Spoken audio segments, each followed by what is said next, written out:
So what I'm going to do today in this wonderful journal is I'm going to start drawing the first entry in this book of the first cryptid that I have came up with, and the cryptid was inspired by a TV show that I have been watching. Well, I've finished it now because I just completely binged watched it, and it's called Paranormal Caught on Camera.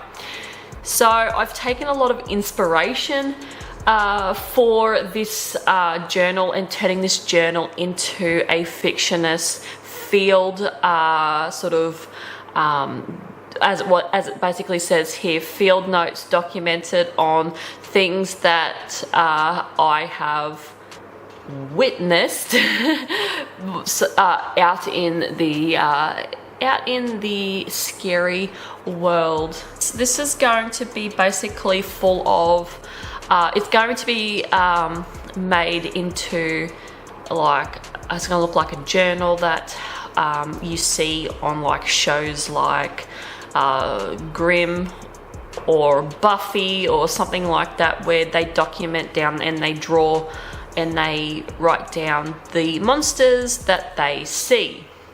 Whereas this one is going to be cryptids that I come up with in my brain, and I'm going to make it out like it's real life, and this is the monsters observed in the world. Hey, this could be real after seeing the footage, and like I like to be, I like a lot of proof when it comes to this sort of stuff, and I do believe that there are entities out there and there are things that get created and interdimensional type beings. I'm a huge believer in that. So this is probably not going to be too far-fetched, to be completely honest with you, after all the stuff that I have read and seen, and yeah, all that sort of stuff, and stuff that's been proven that it is not doctored video footage and all that sort of stuff. So that's what I'm going to be doing, and then I'm going to sort of come up with a creepy backstory for the cryptids that I put in this book. So yeah, they're not going to be, some of them will be complete like made up things that I have pulled out of my head, but a lot of them I'm going to base them on already existing cryptids that are out there, but just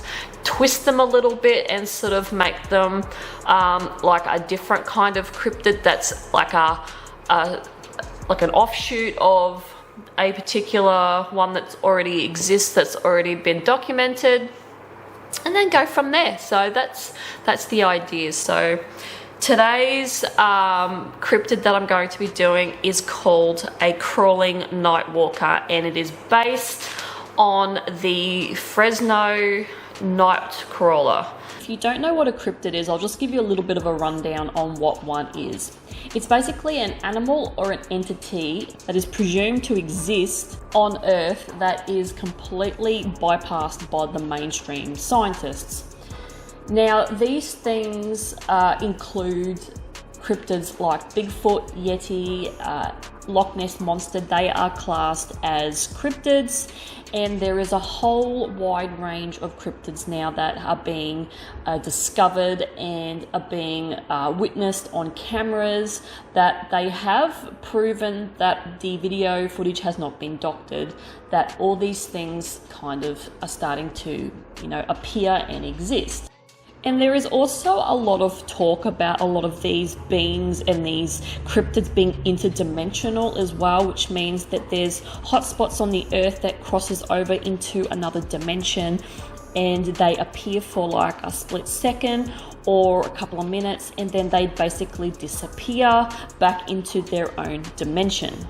Now, a lot of these are feared to be created by people with their own energy, like the rake. The rake is a good example of something that was born on the internet and now apparently exists on Earth. So that's kind of a frightening concept if that really does happen. And I do sort of believe that there's certain energy spots on the Earth, or certain energies that can be left behind and sort of build up and create their own sort of entity. That's my belief with it. So yeah, take that how you want.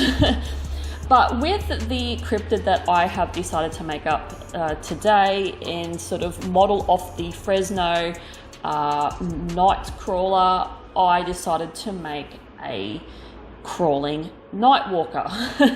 And this one is very, very similar to the Fresno Night Crawlers. It has no arms, it walks with no knees, so there's no bending of the knees, they just sort of hobble along.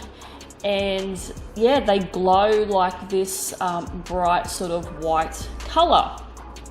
Now, when I decided to create the two cryptids that I've got here, the crawling night walkers, I did a male and a female, which, you know, I thought was a male and a female.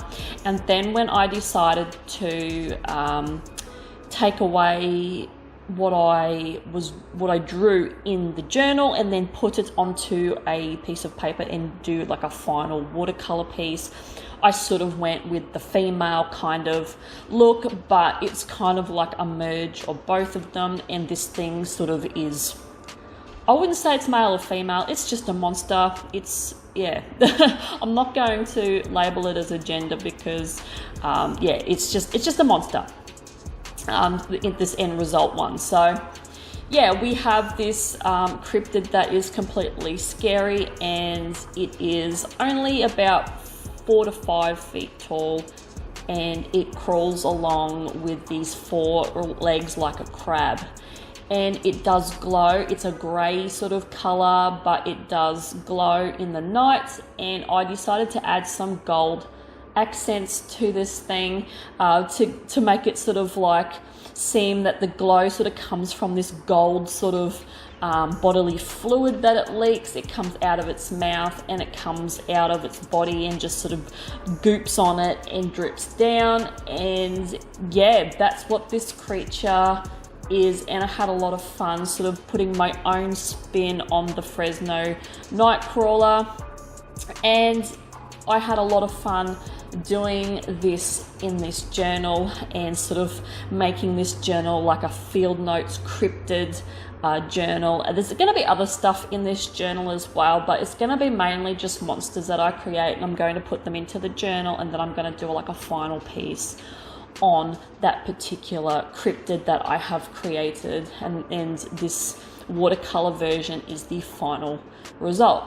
And yeah, I had a lot of fun coming up with the brainstorming in the journal and drawing all that, all the ideas up for it. And yeah, like I said a million times, I'm sort of repeating myself. This was a really fun project to do, and it's a really fun thing that I'm going to continue to do because I have a lot of monsters in my brain, and then I see a lot of ones that I would like to sort of take on a different twist and add my own spin on a lot of it, and that's what I'm going to do to create like the ultimate scary ass cryptid and bring it right to your plate so you can see what I have made in the cryptid world. And hopefully this thing doesn't end up being like the rake and ends up existing in society, because how frightening would that be if a whole bunch of people got together and kind of believed this thing into existence? That is absolutely terrifying, and that is what the notion is with a lot of cryptids, is they are born on the internet and they get a following and then they're believed into existence. And like I said before, terrifying. I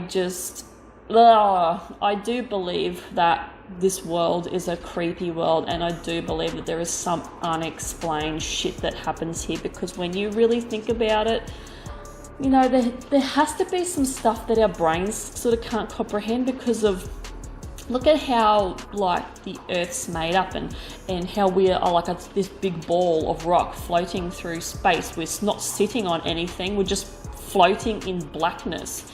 And like if you really want to think deeply into it, it will do your head in. And I've had many moments over the years where I have done that, and I have just, you know, I've gone down this rabbit hole of just sending myself like nearly batshit crazy, trying to think of all the things and the possibilities in this life that could potentially exist, and just, yeah. Anyway, totally just tangent off there. I don't know if tangent is a word, but it's my word now. Anyway, so back to the piece. I'm putting the final gold details onto this thing, sort of making it pretty, and I think I might add this to the cryptids from now on. I might just add them, make them like a nice sort of shiny accent sort of color, and yeah, that's what I'm going to be doing with this series. So hopefully you enjoyed this video, and hopefully you enjoyed me rambling on about, I don't know. I talk about some weird shit. But anyway, yeah, I will see you guys in the next video. Bye.